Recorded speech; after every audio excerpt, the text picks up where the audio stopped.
एक ऐसे लीडर जो कभी इंडिया का प्राइम मिनिस्टर कहा गया था, क्या आप मानेंगे? हाँ, वही लीडर आज फिर से सुर्खियों और हेडलाइन पर है। Rahul Gandhi, who once again is saying that there is vote chori which is happening across the country.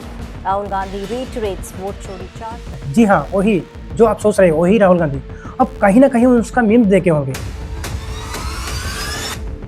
ऐसी मशीन लगाऊंगा, इस साइड से आलू घुसेगा, उस साइड से सोना निकलेगा। पप्पू का लेवल सुना होंगे। आपके अंदर मेरे लिए नफरत है, आपके अंदर मेरे लिए गुस्सा है, आपके लिए मैं पप्पू हूँ। लेकिन क्या आपको पता है, पिछले 3 सालों के अंदर राहुल गांधी का इमेज बहुत ही चेंज हो चुका है।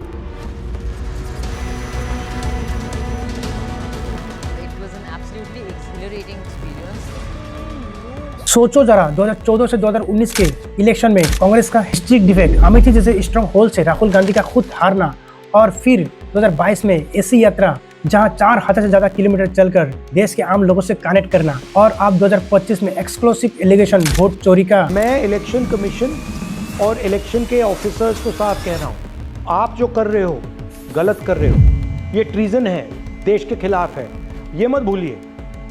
टाइम आएगा। राहुल गांधी का कहना है लाखों वोट सिस्टमेटिकली मैनिपुलेट किया गया। उन्होंने डाटा और वेबसाइट पब्लिक प्रेजेंट के साथ सामने रखा। डीजीपी और इलेक्शन कमिश्नर के पास दोनों के साथ कोई क्लियर जवाब नहीं मिला। अगर मैं आरोप लगा रहा हूं प्रधानमंत्री पे हर रोज कि तुम वोट चोर हो, प्रधानमंत्री चुप क्यों है? तो सवाल, क्या राहुल गांधी एक मीम्स लीडर थे या फिर उनका कमबैक शुरू हो चुका है? और सबसे बड़ा बात दोस्तों, 2022 और 2025 के ये यात्रा राहुल गांधी को प्राइम मिनिस्टर बना रही है क्या? तो चलिए दोस्तों, आज हम पूरी राहुल गांधी की कहानी डिटेल्स में समझते हैं।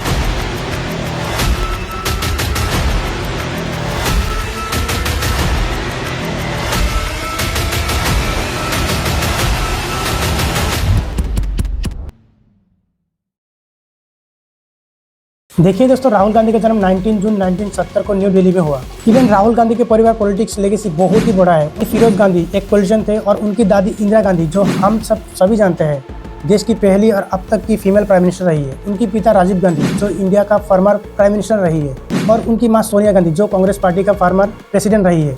और सबसे इंटरेस्टिंग बात, राहुल गांधी 2004 में ऑफिशियली पॉलिटिक्स में कदम रखा, जब उन्होंने जनरल इलेक्शन में कॉन्टेस्ट किया और अमेठी उत्तर प्रदेश से मेंबर ऑफ पार्लियामेंट बने, जो कि कांग्रेस का गढ़ माना जाता है। ऐसी कांग्रेस स्ट्रॉन्ग होल्ड है जहां उनके परिवार को इवेंट देखने को मिलता है। उनके पिता राजीव गांधी, उनकी दादी इंदिरा गांधी यही से मेंबर ऑफ पार्लियामेंट बने। ये तो उनके लिए एक नेचुरल पॉलिटिकल पेस था। लोग उनके परिवार को पहचानते थे और पॉलिटिक्स सपोर्ट भी करते थे। लेकिन पॉलिटिक्स के फील्ड में राहुल गांधी का एक्सपीरियंस इससे पहले भी था, और 2007 में ऑफिशियली राहुल गांधी कांग्रेस के जनरल सेक्रेटरी बने थे, और साथ ही यूथ कांग्रेस और साथ एनएसयू के भी लीड कर रहे थे। इवन यहाँ तक राहुल गांधी की जिंदगी सब कुछ ठीक चल रहा था, ना उनके पॉलिटिक्स करियर में रेस चल रहा था, ना ही डाउनफॉल।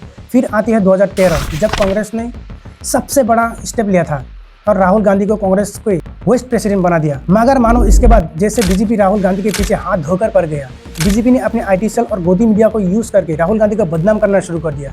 इसी बारे में हम बाद में बात करेंगे दोस्तों। और फाइनली दिसंबर 2017 राहुल गांधी कांग्रेस के प्रेसिडेंट बनाए गए, और ये एक नेचुरल ट्रांजैक्शन था। सोनिया गांधी के बाद पार्टी के साथ यूनियन ने डायरेक्टली उनके सपोर्ट किया। इवन ईडीएल में राहुल गांधी को काफी चैलेंज को फेस करना पड़ा। मीडिया और अपोजिशन उनकी केपीटीएस पर क्वेश्चन उठाते रहे। राहुल गांधी जी की जो टीम है उनके बाजू में, वो तो जितना पार्टी को खत्म करते जा रही है, उन्होंने तो लगता है सामने वाली पार्टी से सुपारी ले ली है कि हम खत्म कर देंगे पार्टी को। लोग कहते हैं ये सिर्फ एक पॉलिटिशियन फैमिली का लड़का है, एक्सपीरियंस कुछ भी नहीं है। देखिए दोस्तों, राहुल गांधी के पॉलिटिक्स करियर में इलेक्शन परफॉर्मेंस हमेशा एक सेंटर पॉइंट रहा है। उधर 14 का लोकसभा इलेक्शन में इंडिया के लिए एक टर्निंग पॉइंट था। इसी सामने कांग्रेस एक हिस्ट्रिक डिफेक्ट को फेस कर रहे थे, और कांग्रेस सिर्फ 44 सीट ही जीत पाई थी, जो उनके पहले कई सालों के रिकॉर्ड में सबसे कम सीटें थी। मगर इसके कॉन्टेस्ट में राहुल गांधी खुद अमेठी से जीत गए, जो उनके लिए एक इंटरनेशनल स्ट्रॉन्ग पोल था। लेकिन ये है इंटरेस्टिंग, एक कॉन्टेस्ट देखने को मिला। राहुल गांधी तो पर्सनली जीत रहे थे, लेकिन पार्टी के ओवरऑल वीक पोजीशन पे थे। इसके पीछे एक रीजन था, बीजेपी का मोदी वेद। बीजेपी का स्लोगन था, अच्छे दिन आने वाला है। मीडिया और अखबारों में हर जगह ये स्लोगन चले गए, और कितने अच्छे दिन आए हम सभी ने जानते हैं। 2014 के इलेक्शन में नरेंद्र मोदी पूरे इंडिया में डोमिनेट कर रहे थे, जहां गोदी मीडिया के द्वारा एक स्ट्रॉन्ग डेवलपमेंट फोकस के रूप में दिखाए गए। मानो लोगों के साथ कोई कांग्रेस का पर्सनल कनेक्शन हो ही नहीं रहा था। और साथ ही 10 साल के ऊपरी रोल के बाद करप्शन, स्कैम, स्लो गवर्नमेंट के फोकस के रूप में दिखाए गए। बीजेपी ने इस स्टेटमेंट को इफेक्टली यूज किया। यूपीए के सेकंड टेंडुलकर में स्कैम जैसे 2G घोटाला, कोयला घोटाला और अदर करप्शन केसेस ने पब्लिक को ट्रस्ट कम कर दिया था। यूपीए के यही स्कीम की वजह से इसका खामियाजा राहुल गांधी को और कांग्रेस पार्टी को आगे चलकर 2024-2019 के लोकसभा इलेक्शन में भुगतना पड़ा।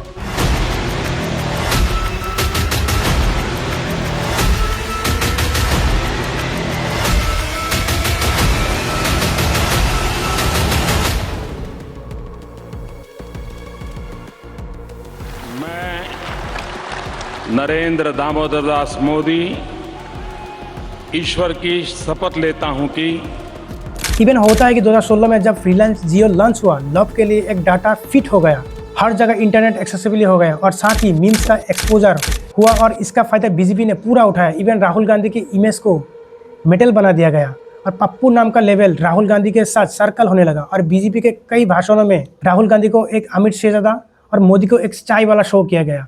शाहजादे, सरकार आपकी है,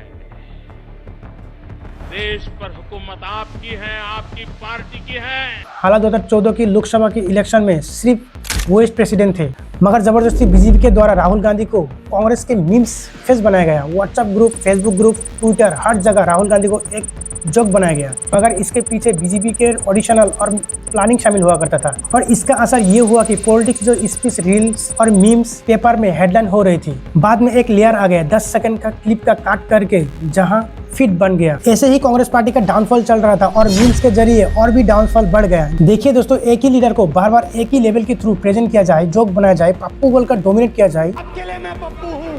और दूसरी साइड गोदी मीडिया जो मोदी को भगवान बना देती है। मोदी का तो नाम उच्चारण है, वो तो मेरे लिए भगवान है। भगवान उसको हम पैर छुए। तो जाहिर सी बात है पब्लिक का सोच उसी डायरेक्शन में चली जाएगी। फिर आता है 2019 के लोकसभा इलेक्शन। यहाँ फिर भी हालत कुछ नहीं सुधरे। इस बार पूरी कंट्री में बीजेपी के सामने अपोजिशन को वीक दिखा। राहुल गांधी अपनी कांग्रेस पार्टी के तरफ से पूरी इफेक्ट डाला। Reliance manufacture youth free programme और डोर टू डोर कैंपिंग किया गया, लेकिन फिर भी कुछ फायदा नहीं हुआ, क्योंकि बीजेपी ने पूरे देश में जनता की ऐसा मैनिपुलेट किया। 2019 के लोकसभा के इलेक्शन में बीजेपी ने पूरी तरफ से डोमिनेट कर दिया और कांग्रेस सिर्फ 52 सीट ही जीत पाई थी। लेकिन सिर्फ हार के बीच कांग्रेस के कुछ जगह पर अपने प्रेजेंट बनाए रखे।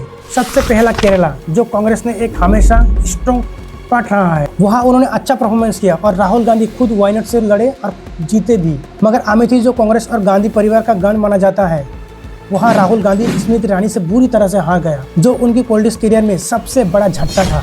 इसके बाद राहुल गांधी ऑफिशियली 3 जुलाई 2019 को प्रेसिडेंट से खुद रिजाइन कर दिया। इसके बाद से कांग्रेस एंट्री प्रेसिडेंट रोल में सोनिया गांधी को दोबारा पद संभालना पड़ा, जब तक ये 2022 में मल्लिकार्जुन खड़गे को पार्टी के प्रेसिडेंट डिसाइड नहीं किया गया। और 2022 में राहुल गांधी पॉलिटिक्स में एक्टिव नजर नहीं आए। सबको लगा राहुल गांधी द इन हो चुका है, मगर 2019 में राहुल गांधी के लिए पर्सनल पॉलिटिक्स का सेटबैक था। सिर्फ कांग्रेस प्रेसिडेंट की जरूरत ही नहीं, बल्कि अमेठी जैसे TDI टोनल सीट को भी लॉस करना भी उनके लिए इमोशनल झटका था। सितंबर 2022 में राहुल गांधी ने एक हिस्टोरिकल यात्रा शुरू किया, भारत जोड़ो यात्रा।